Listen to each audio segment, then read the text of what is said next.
નમસ્કાર વિદ્યાર્થી મિત્રો, હું હિતેશદેવ મુરારી। આજે ધોરણ 12 ગુજરાતી વિષયમાં આપણે 2 યુનિટ સુધીનો અભ્યાસ કર્યો અને આજે ત્રીજું યુનિટ આપણે ભણવાનું છે। એમાં ત્રીજા યુનિટનું શીર્ષક છે એક સરખા દિવસ સુખના। જે કાવ્ય છે અને એના કવિ છે પ્રભુલાલ દ્વિવેદી। એનું શીર્ષક છે એક સરખા દિવસ સુખના।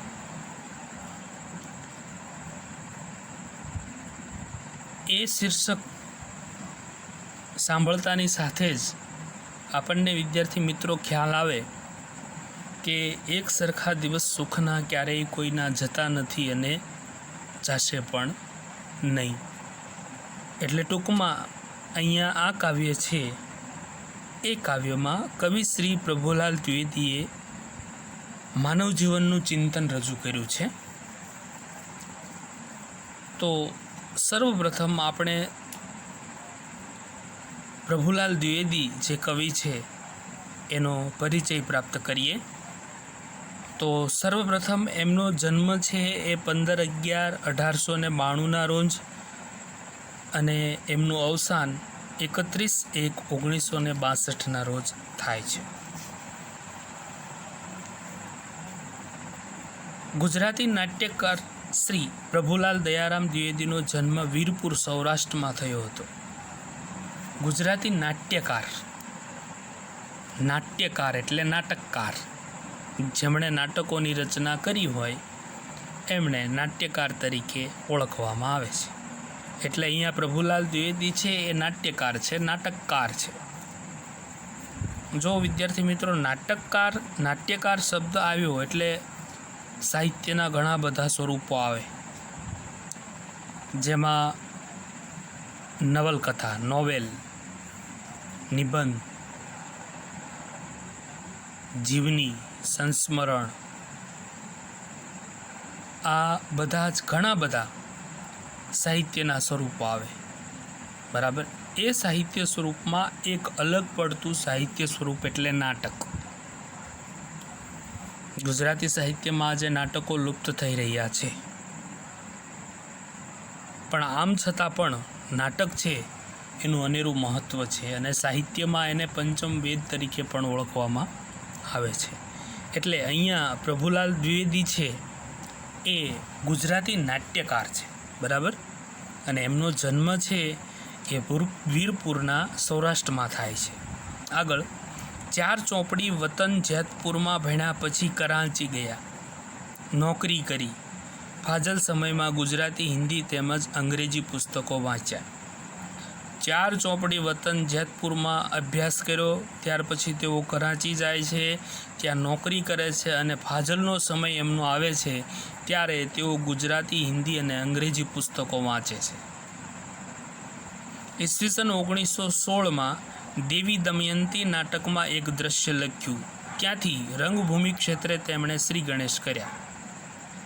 જો વિદ્યાર્થી મિત્રો ઈસવીસન 1916માં દેવી દમયંતી નાટક છે એમાં તેઓ એક દ્રશ્ય લખે છે અને ત્યારથી રંગભૂમિના ક્ષેત્રે તેમણે શ્રી ગણેશ કર્યા। એટલે રંગભૂમિના ક્ષેત્રમાં એમણે શરૂઆત કરી, શ્રી ગણેશ કરવા એટલે એની શરૂઆત કરવી એમ। અને રંગભૂમિ એટલે એક પ્રકારે રંગમંચ એવું કહી શકાય। નાટક હોય તો એ નાટક ભજવવાનું કામ ક્યાં થાય? રંગભૂમિ ઉપર થાય, રંગમંચ ઉપર થાય, એને આપણે રંગભૂમિ તરીકે ઓળખીશું। ઈસવીસન 1924માં માલવપતિ મુંજ નાટક દ્વારા એમની સમર્થ નાટ્યકાર તરીકેની પ્રતિભા પોંખાય અને ત્યાર પછી ઈસવીસન 1924માં માલવપતિ મુંજ નાટક દ્વારા તેઓ સમર્થ નાટ્યકાર તરીકે તેમની પ્રતિભા છે એ પ્રતિભા બહાર આવે છે। ત્યાર પછી ઈસવીસન 1929માં પ્રથમવાર નાટકમાં ખલનાયકને નાયક બનાવ્યો। ત્યાર પછી તેઓ એક મહત્ત્વનું કામ 1929માં પ્રથમવાર જ નાટકમાં જે ખલનાયકનું કામ છે એ ખલનાયકને નાયક બનાવવાનું કામ 1929માં પ્રથમવાર તેઓ કરે છે. ત્યાર પછી ઈસવીસન 1938માં વડીલોના વાંકે નાટક 500થી વધુ વાર ભજવ્યું. બરાબર. અને પછી ઈસવીસન 1938માં વડીલોના વાંકે નામનું જે નાટક છે એ નાટક એમને 500થી પણ વધુ વાર ભજવ્યું. બરાબર. રંગમંચ પર તેમણે ગુજરાતી રંગભૂમિ ઉપર વિક્રમ સર્જ્યો અને તેમણે ગુજરાતી રંગભૂમિ છે એના ઉપર એક પ્રકારનો વિક્રમ કર્યો, વિક્રમ સર્જ્યો. એ વખતે ઉર્દુ તખ્તાની અસર રંગભૂમિ ઉપર હતી. એ વખતે ઉર્દુ નાટકોની અસર રંગભૂમિના ક્ષેત્ર ઉપર હતી. પ્રભુલાલે પુરાણ, ઇતિહાસ તેમજ સમાજની સાંપ્રત કથા વ્યથાને નાટકમાં સાંકળીને નાટ્યરચના તેમજ વસ્તુ પસંદગીમાં નવા પ્રયોગો કર્યા. પરંતુ અહીંયા પ્રભુલાલ દ્વિવેદીજીએ પુરાણ, ઇતિહાસ તેમજ સમાજની સાંપ્રત કથા વ્યથાને નાટકમાં સાંભળી. પુરાણ છે, ઇતિહાસ છે તેમજ સમાજની સાંપ્રત એટલે જે વર્તમાન ચાલી રહી છે તે સાંપ્રત, એવી કથા વ્યથાને નાટકમાં એમને સમાવેશ કર્યો. અને નાટ્યરચના તેમજ વસ્તુ પસંદગી છે, કથા વસ્તુની પસંદગી છે, એમાં એમણે નવા પ્રયોગો કર્યા. રંગભૂમિને ઉર્દુ અસરમાંથી મુક્ત કરી અને રંગભૂમિ છે એના ક્ષેત્રને ઉર્દુ અસરથી મુક્ત કરી નાખી. વિદ્યાવારિધિ ભારવી, સામે પાર તેમજ જગદગુરુ શંકરાચાર્ય એમના સાહિત્યિક દ્રષ્ટિએ મૂલ્યવાન એવા મુદ્રિત નાટકો છે. બરાબર. અહીંયા 3 નાટકોના નામ વિદ્યાર્થી મિત્રો આપવામાં આવે છે. વિદ્યાવારિધિ ભારવી, સામે પાર અને જગદગુરુ શંકરાચાર્ય એમના સાહિત્યિક દ્રષ્ટિએ મૂલ્યવાન એવા મુદ્રિત નાટકો છે જે આપણે યાદ રાખવા જોઈએ. આમ વ્યવસાયી રંગભૂમિના આ પ્રતિભા સંપન્ન નાટ્યકાર સમકાલીન તેમજ અનુગામી નાટ્યકારોના ગુરુ બની રહ્યા. આમ વ્યવસાયી રંગભૂમિના આ પ્રતિભા સંપન્ન જે નાટકકાર છે એ સમકાલીન તેમજ અનુગામી નાટ્યકારોના ગુરુ બની રહ્યા. સમકાલીન એટલે તેમના સમયના પણ અને અનુગામી એટલે એમની પાછળના નાટ્યકારો પણ, એ બધાના તેઓ ગુરુ બની રહે છે. ઈસવીસન 1961માં ભારત સરકારે એમને શ્રેષ્ઠ નાટ્યકારનો એવોર્ડ આપ્યો હતો. અને આ પણ મોસ્ટ ઇમ્પોર્ટન્ટ છે કે ઈસવીસન 1961માં ભારત સરકાર દ્વારા એમને શ્રેષ્ઠ નાટ્યકારનો એવોર્ડ આપવામાં આવે છે. તો વિદ્યાર્થી મિત્રો, આ હતો પ્રભુલાલ દ્વિવેદીજીનો પરિચય. હવે આ ત્રીજું યુનિટ એક સરખા દિવસ સુખના જે આપણે ભણવાનું છે કાવ્ય, એ કાવ્યનો ભાવાર્થ અહીંયા આપવામાં આવ્યો છે તે આપણે ટૂંકમાં જોઈએ. પ્રભુલાલ દ્વિવેદીએ આ કાવ્યમાં માનવ જીવનનું ચિંતન રજૂ કરતાં કહ્યું છે કે માનવીએ ક્યારેય પણ ગર્વ ન કરવો, કારણ કે ભૂપતિમાંથી ભિખારી બનતા વાર નથી લાગતી. જીવનનું જે શાશ્વત સત્ય છે, માનવ જીવનનું જે મૂલ્ય છે, એ મૂલ્યોને અહીંયા હું એમ કહીશ કે આ કાવ્યમાં પ્રભુલાલ દ્વિવેદીએ વ્યક્ત કર્યા છે. જીવનની સચોટ વાસ્તવિકતા જેને કહી શકાય એવી સચોટ વાસ્તવિકતા, શાશ્વત સત્યને અહીંયા પ્રભુલાલ દ્વિવેદીએ રજૂ કર્યું છે. શું કહે છે કે માનવ જીવનનું ચિંતન રજૂ કરતાં કહે છે કે માનવીએ ક્યારેય પણ ગર્વ કહેતા અભિમાન કરવો નહીં, કારણ કે ભૂપતિમાંથી ભિખારી બનતા વાર નથી લાગતી. ભૂપતિ એટલે રાજા અને ભિખારી એટલે રંક, ગરીબ. રાજામાંથી રંક થતાં વાર લાગતી નથી. માનવ જીવનનો ત્યાગ કરી ઈશ્વરના દરબારમાં જાય છે ત્યાં ધન સંપત્તિ કે સ્વજનો કોઈ સાથે આવતું નથી, ખાલી હાથે જ જવું પડે છે. બરાબર. માનવ જીવનનો જ્યારે ત્યાગ કરીને ઈશ્વરના દરબારમાં જાય છે ત્યારે તેની સાથે ધન સંપત્તિ સજ્જન કોઈ સાથે આવતું નથી, એને માત્ર ને માત્ર ખાલી હાથે જ જવું પડે છે. સાચું કાર્ય કરવામાં સંકોચ ન અનુભવવો, ખરાબ કાર્યોથી જ ડરવું. કવિએ ખીલે કરમાય સર્જાય લોપાય, ચડે પડે જેવા ઉદાહરણો આપી ઊંચી નીચી ફર્યા કરતી જીવન ઘટમાળને સરળ શબ્દોમાં સમજાવી છે. કવિ કહે છે, સાચું કાર્ય કરવામાં સંકોચ ક્યારેય ન અનુભવવો અને હંમેશા ખરાબ કાર્યો છે એનાથી ડરવું. ખરાબ કર્મ દુષ્કર્મ ક્યારેય કરવું નહીં. એ વાત અહીંયા કવિ જણાવતા એવા ઉદાહરણો આપે છે. કેવા? ખીલે કરમાય, સર્જાય લોપાય, ચડે પડે જેવા ઉદાહરણો આપી અને ઊંચ નીચની ફર્યા કરતી આ જીવનની જે ઘટમાળા છે એને સરળ શબ્દોમાં અહીંયા કવિ શ્રી પ્રભુલાલ દ્વિવેદીએ સમજાવી છે. આગળ, સમજદાર માણસો દુઃખમાં દુભાતા કે સુખમાં ફૂલાતા નથી. સમજદાર માણસ એટલે સજ્જન વ્યક્તિ હોય એ દુઃખમાં દુભાતા નથી અને સુખમાં કોઈ પણ પ્રકારનું અભિમાન કે ગર્વ પણ કરતા નથી. સમા સર્વેષુ, સમાન સ્થિતિમાં રહે છે. બરાબર?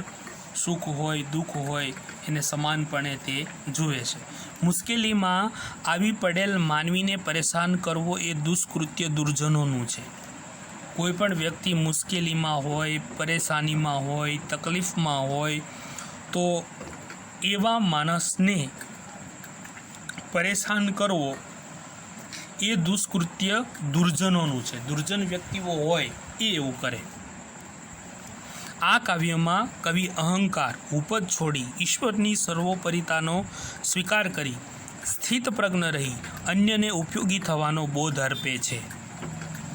આ કાવ્યમાં અહીંયા કવિ છે એ અહંકાર છોડી દઈ અને ઈશ્વરની સર્વોપરિતા છે એનો સ્વીકાર કરવો અને માનવ જીવનમાં સ્થિતપ્રજ્ઞ રહી અને અન્યને ઉપયોગી થવાના કાર્યો કરવા એવો બોધ અહીંયા આપણને કવિ શ્રી પ્રભુલાલ દ્વિવેદી દ્વારા પ્રાપ્ત થાય છે.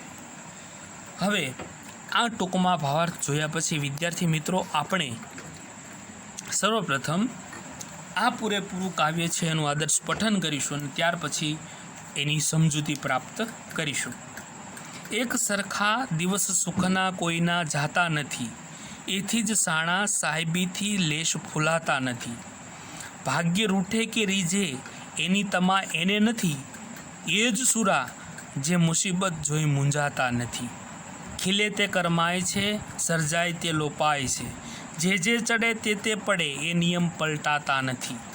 સમય બળો બળવાન છે, નહીં પુરુષ બળવાન, કાબે અર્જુન લૂંટ્યો એ જ ધનુષ એ બાણ. સજ્જન આ સંસારમાં ગર્વ છોડતા શીખ, ભાગ્ય ફૂટું ત્યાં ભૂપતિ ભમતો માગે ભીખ.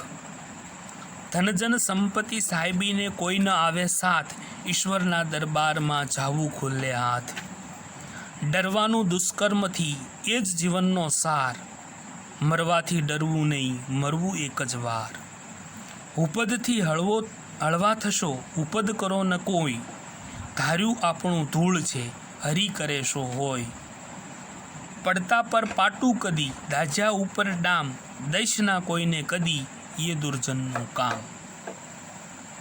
હવે વિદ્યાર્થી મિત્રો આ કાવ્યની સમજૂતી આપણે પ્રાપ્ત કરીએ તો સર્વપ્રથમ પહેલી કાવ્ય પંક્તિ, એક સરખા દિવસ સુખના કોઈના જાતા નથી, એથી જ સાણા સાહેબીથી લેશ ફૂલાતા નથી. એટલે અહીંયા એક સરખા દિવસ કોઈના જાતા નથી, એક સરખા દિવસ સુખના કોઈના જાતા નથી એટલે સમાન દિવસો કોઈના જતા નથી. માનવ જીવનની ઘટમાળ છે એમાં ક્યારેક સુખ, ક્યારેક દુઃખ, ક્યારેક તડકો, ક્યારેક છાંયો, આ બધું આવ્યા જ કરે છે. એક સરખા દિવસ સુખના કોઈના જાતા નથી. આગળ કહે છે, એથી જ સાણા સાહેબીથી લેશ ફૂલાતા નથી. એટલે શાણા એટલે સમજુ અને સાહેબી એટલે જાહો જલાલી, જે ધન દોલત હોય તે. બરાબર? એટલે કવિ કહે છે કે માટે સમજુ લોકો છે એ કદી પણ પોતાની ધન દોલતનું અભિમાન કરતા નથી. એથી જ સાણા સાહેબીથી લેશ ફૂલાતા નથી. બરાબર? એટલે એ પોતાની ધન દોલત, સાહેબી એટલે ધન દોલત, બરાબર, એ ધન દોલતથી લેશ માત્ર ફૂલાતા નથી અથવા તો અભિમાન કરતા નથી.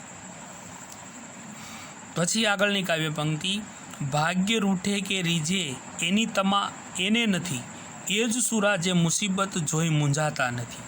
ભાગ્ય એટલે નસીબ. નસીબ છે એ સાથ રૂઠે કે રીઝે એટલે સાથ આપે કે ન આપે. બરાબર, નસીબ રૂઠી જાય એટલે કે નસીબ સાથ ન આપે. રીઝે એટલે પ્રસન્ન થાય, નસીબ સાથ આપે એમ. એટલે નસીબ સાથ આપે કે ન આપે તેની દરકાર તેઓ કરતા નથી. કોણ કરતા નથી?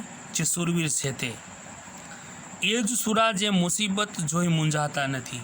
એ જ સાચો સુરવીર છે જે મુસીબતોથી ડરતો નથી. બરાબર, મુસીબતોથી ક્યારેય મૂંઝાતો નથી, મુસીબતોથી ક્યારેય ડરતો નથી.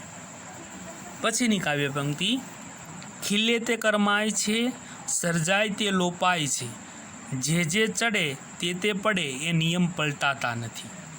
ખીલે તે કરમાય છે એટલે જે પણ વસ્તુ ખીલે છે, બરાબર, એ કરમાય છે. કરમાય છે એટલે મુરઝાય છે, મુરઝાવું. અહીંયા સર્જાય તે લોપાય છે. સર્જાય એટલે જેનું સર્જન થાય એ લોપાય. લોપાય એટલે નાશ પામવું. એટલે જેનું સર્જન થાય છે એનો સંહાર પણ થાય છે. પછીની કાવ્ય પંક્તિમાં, જે ચડે તે પડે એ નિયમ પલટાતા નથી. બરાબર, એટલે અહીંયા કવિ કહે છે કે જે ચડે છે તે પડે પણ છે. બરાબર, એ નિયમ પલટાતા નથી. બરાબર, એટલે જેની ચડતી થાય છે તેની પડતી થાય છે. અને આ નિયમ છે એ સનાતન કાળથી ચાલ્યો આવે છે. બરાબર, સનાતન કાળથી, આદિ અનાદિ કાળથી આ નિયમ ચાલ્યો આવે છે. સમય બડો બળવાન છે, નહીં પુરુષ બળવાન, કાબે અર્જુન લૂંટ્યો એ જ ધનુષ એ બાણ. એટલે અહીંયા આ કાવ્ય પંક્તિમાં આપણને સમજાવવામાં આવ્યું છે કે સમય બળવાન છે, સમય બડો બળવાન છે, સમય બળવાન છે, મનુષ્ય નહીં પુરુષ બળવાન. મનુષ્ય ક્યારેય બળવાન હોતો નથી, સમય બળવાન હોય છે. કાબે અર્જુન લૂંટ્યો એ જ ધનુષ એ બાણ. એટલે અર્જુનને પોતાની શક્તિનું અભિમાન આવ્યું, તેથી તેની પાસે હથિયાર હોવા છતાં પણ કાબા રૂપે આવેલા કૃષ્ણએ તેને લૂંટી લીધો હતો. એ વાત અહીંયા સમજાવવામાં આવી છે. એટલા માટે સમય છે એ બળવાન વસ્તુ છે, ક્યારેય મનુષ્ય બળવાન હોતો નથી. કારણ કે અર્જુનને જ્યારે પોતાની શક્તિઓ ઉપર અભિમાન આવે છે ત્યારે કૃષ્ણ ભગવાન જ કાબાનું રૂપ લઈ એની પાસે દરેક પ્રકારના ધનુષ્ય બાણ હોવા છતાં પણ એને લૂંટે છે. અને ત્યાર પછી અર્જુન છે એ ધનુષબાણ હોવા છતાં હારી જાય છે. અને ત્યારે તેને સમજાય છે કે સમયથી વધુ કોઈ પણ બળવાન નથી. આગળ, ભાગ્ય ફૂટ્યું ત્યાં ભૂપતિ ભમતો માગે ભીખ. એટલે સજ્જન આ સંસારમાં ગર્વ છોડતા શીખ. ભાગ્ય ફૂટ્યું ત્યાં ભૂપતિ ભમતો માગે ભીખ. એટલે સજ્જન વ્યક્તિ હોય છે એ શું? આ સંસારમાં ગર્વ છોડતા શીખ. એટલે કે સંસારમાં ગર્વનો ત્યાગ કરવો જોઈએ. સજ્જન વ્યક્તિ હોય એણે આ સંસારમાં ગર્વ, અભિમાન, અહંકારનો ત્યાગ કરવો જોઈએ. ગર્વ, અભિમાન, અહંકાર આ બધા સમાનાર્થી શબ્દો છે. ગર્વ છે, અભિમાન છે, અહંકાર છે. જે સજ્જન છે એને આ સંસારમાં ગર્વનો એક પ્રકારે ત્યાગ કરવો જોઈએ. બરાબર, ભાગ્ય ફૂટ્યું ત્યાં ભૂપતિ ભમતો માગે ભીખ. બરાબર, શા માટે? કારણ કે જો નસીબ છે એ નસીબ ક્યારેક દગો દે ત્યારે શું થાય? ભૂપતિ ભમતો માગે ભીખ. ભૂપતિ એટલે રાજા, માગે ભીખ, ભમતો માગે ભીખ એટલે રાજા પણ ભીખ માગતો થઈ જાય, ભિખારી થઈ જાય. એટલે જો નસીબ સાથ ન આપે તો રાજા હોય તો એ રાજા પણ પળવારમાં રંક બની જાય છે. બરાબર, એવો અહીંયા ભાવાર્થ થાય છે. ત્યાર પછી આગળની કાવ્ય પંક્તિ, ધન જન સંપત સાહેબી કોઈ ન આવે સાથ, ઈશ્વરના દરબારમાં જાવું ખુલ્લે હાથ. આ સંસારમાં ધન એટલે ધન, દોલત, રૂપિયા, પૈસા બધું. જન એટલે આપણા સ્વજનો, સંપત એટલે સંપત્તિ, અને સાહેબી એટલે વૈભવ, કોઈ ન આવે સાથ.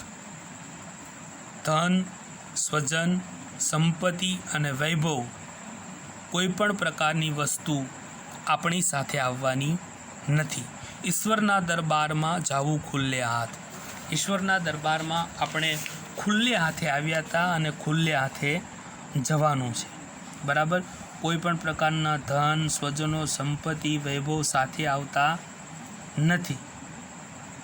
બરાબર, ત્યાર પછી ડરવાનું દુષ્કર્મથી એ જ જીવનનો સાર, મરવાથી ડરવું નહીં, મરવું એક જ વાર.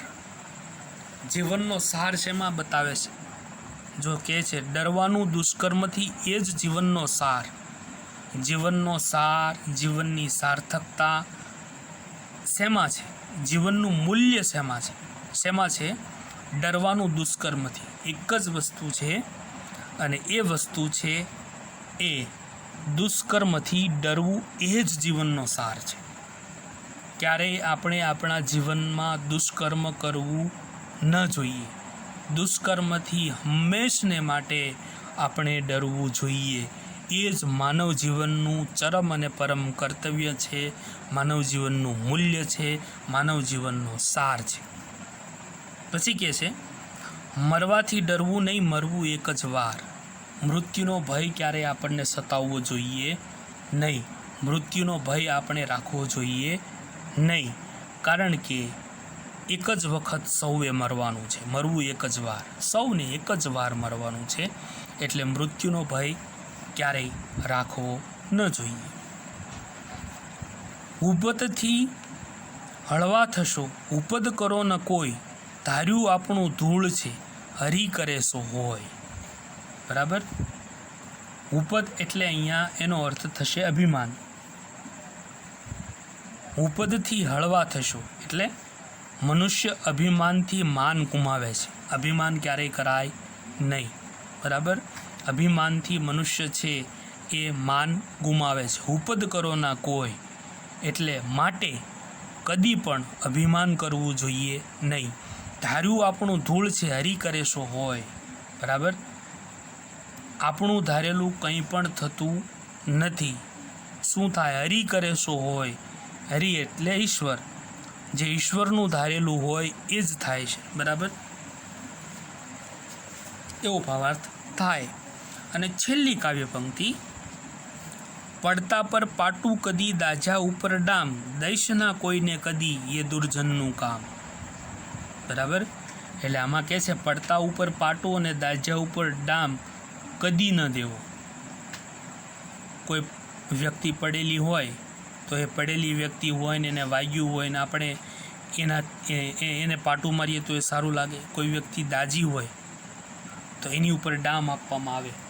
એ કેવી વસ્તુ થઈ? બરાબર, એટલે કહે છે કે પડતા ઉપર પાટું અને દાજા ઉપર ડામ કદી ન દેવું. દૈશના કોઈને કદી, એ દુર્જનનું કામ. બરાબર, કોઈની મુશ્કેલીમાં કદી વધારો ન કરવો. દૈશના કોઈને કદી. બરાબર, એટલે કોઈ પણ વ્યક્તિ જ્યારે મુશ્કેલીમાં હોય છે એ મુશ્કેલીમાં ક્યારેય પણ આપણે એમાં વધારો ન કરવો. અને એવું કામ છે એ કોનું કામ છે? એ દુર્જનનું કામ. આ કામ તો દુર્જનોનું છે. બરાબર, કોઈ પણ વ્યક્તિ મુશ્કેલીમાં હોય અને આપણે એને એની મુશ્કેલીમાં, એની તકલીફમાં વધારો કરીએ, એ કામ છે એ કામ દુર્જનોનું છે, સજ્જનોનું નથી. આમ વિદ્યાર્થી મિત્રો, આ ત્રીજું યુનિટ એક સરખા દિવસ સુખના આપણે જોયું. તો એમાં માનવ જીવનના મૂલ્ય છે, શાશ્વત મૂલ્ય, એને અહીંયા સમજાવવામાં આવ્યા છે.